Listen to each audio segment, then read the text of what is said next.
উনি বললেন একটি দল নির্বাচন চায়, নির্বাচন চায়। আর আমরা বলতে চাই একটি লোক নির্বাচন চায়, নির্বাচন চায়।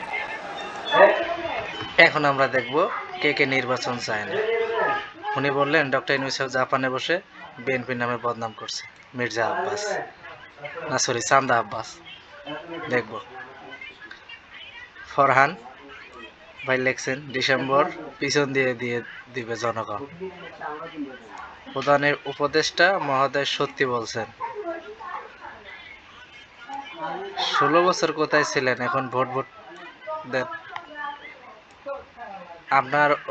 আপনারও তো ওনার নামে মিথ্যা বদনাম করেন।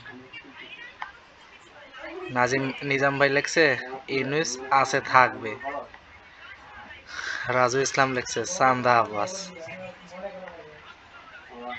জেরিন ইসলাম লেখছে বিএনপিকে ভোট দেওয়া মানেই হচ্ছে নতুন ফেসিবাদের সমর্থন করা। শাহজাহান আলী ভাই লেখছেন মির্জাফর গাব গাছ।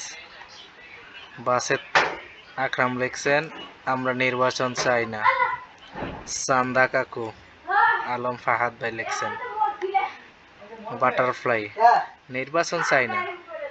ইউনূস স্যার এই কয়দিনে যা কিছু করছে বিএনপি তো সারা জীবনেও করতে পারবে না। ইউনূস সরকারকে চাই, তিনি অনেক উন্নয়ন করছেন। সঠিক কথা শুনতে তিতা লাগে, সমস্যা নেই। সব রাজনীতিবিদ লজ্জা শরমহীন। আগে ভাবতাম বিএনপি ভালো, এখন দেখি সবাই সমান। নির্বাচন চাই না, ইউনূস স্যারকে চাই, নির্বাচন চাই না। বাংলাবাস অন্তর্বর্তীকালীন সরকার সেরা সরকার। তোফাজ্জল হোসেন ভাই লেখছেন খাম্বা আব্বাস। শাহেদ আহমেদ সত্যি কথা বললে বদনাম হয়, তাহলে মিথ্যা কি বলবো। ধন্যবাদ ভাই।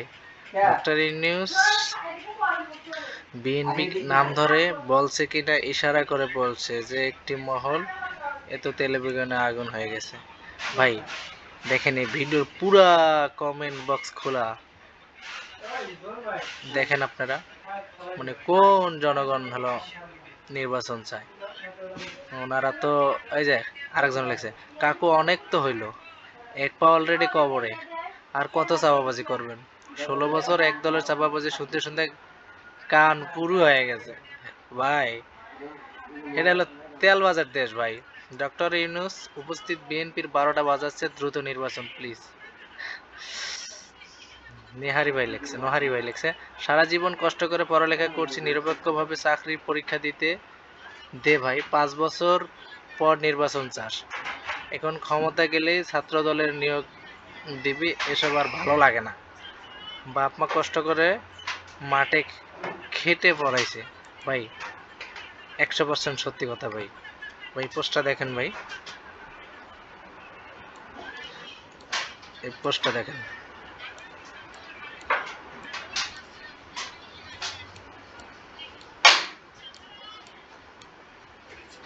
সেরা পোস্ট।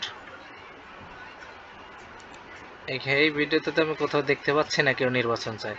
বিএনপি ডিসেম্বরের মধ্যে নির্বাচন চেয়েছে এটা বললে বদনাম করা হয়।